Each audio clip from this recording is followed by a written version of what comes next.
They say NBA YoungBoy is just another troubled rapper, always in jail, always angry, always making headlines for the wrong reasons.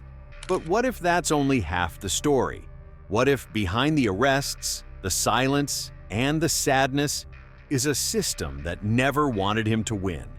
He's not just a rapper, he's a digital monster, a streaming machine, a voice for the voiceless.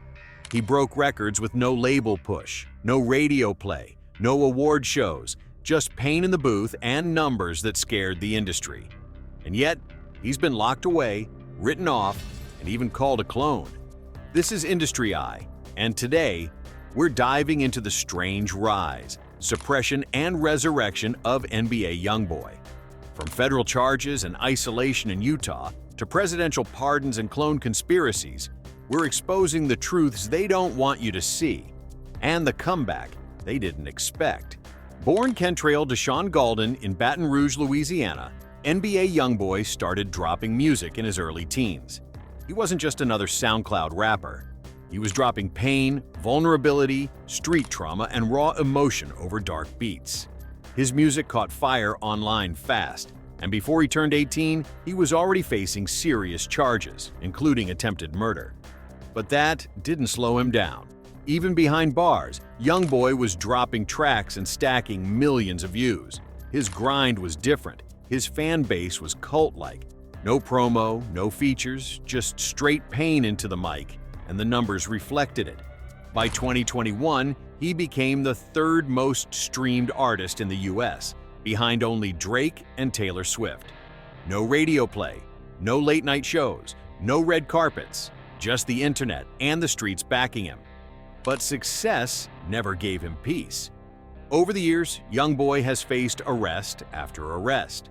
From drugs and weapons to assault and federal firearm charges, the system always seemed to have him in a chokehold. In 2021, he was arrested in a dramatic raid involving helicopters and K-9s.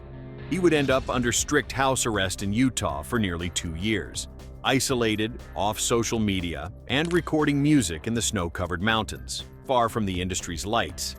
It almost felt like they wanted him out of the way, like he was too unpredictable, too rebellious to fit the mold. Then, in 2023, YoungBoy was hit again, this time with 63 charges related to prescription fraud. The case accused him of being part of a ring that used fake prescriptions to obtain large quantities of codeine and lots of other controlled substances. YoungBoy eventually pled guilty to 10 charges and was sentenced to 23 months in federal prison and 5 years probation. His release was supposed to be in July 2025, but he quietly got out early in March. And by April 2025, he was granted a full presidential pardon by Donald Trump. That pardon shocked everyone. Trump didn't just clear his probation, he invited YoungBoy to Trump Tower. Photos of the two surfaced online, sparking backlash, support, and confusion. Was this political? Was it strategic? Or was it proof that YoungBoy's influence was bigger than anyone realized? That even a former US president saw power in aligning with him? But here's where it gets weird. After his release, fans started pointing out differences. His look, his behavior, his voice. People began speculating that YoungBoy had been cloned in prison. While obviously unproven, this isn't the first time a high-profile artist has been hit with clone rumors.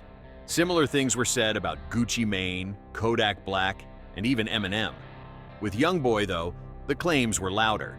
Fans dissected interviews, TikToks, and paparazzi photos, looking for any sign that the man who came home wasn't the same one who went in.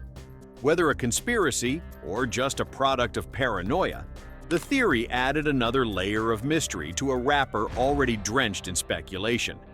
Throughout it all, YoungBoy has remained fiercely independent. He's never fully embraced the mainstream. In fact, he's openly dissed it.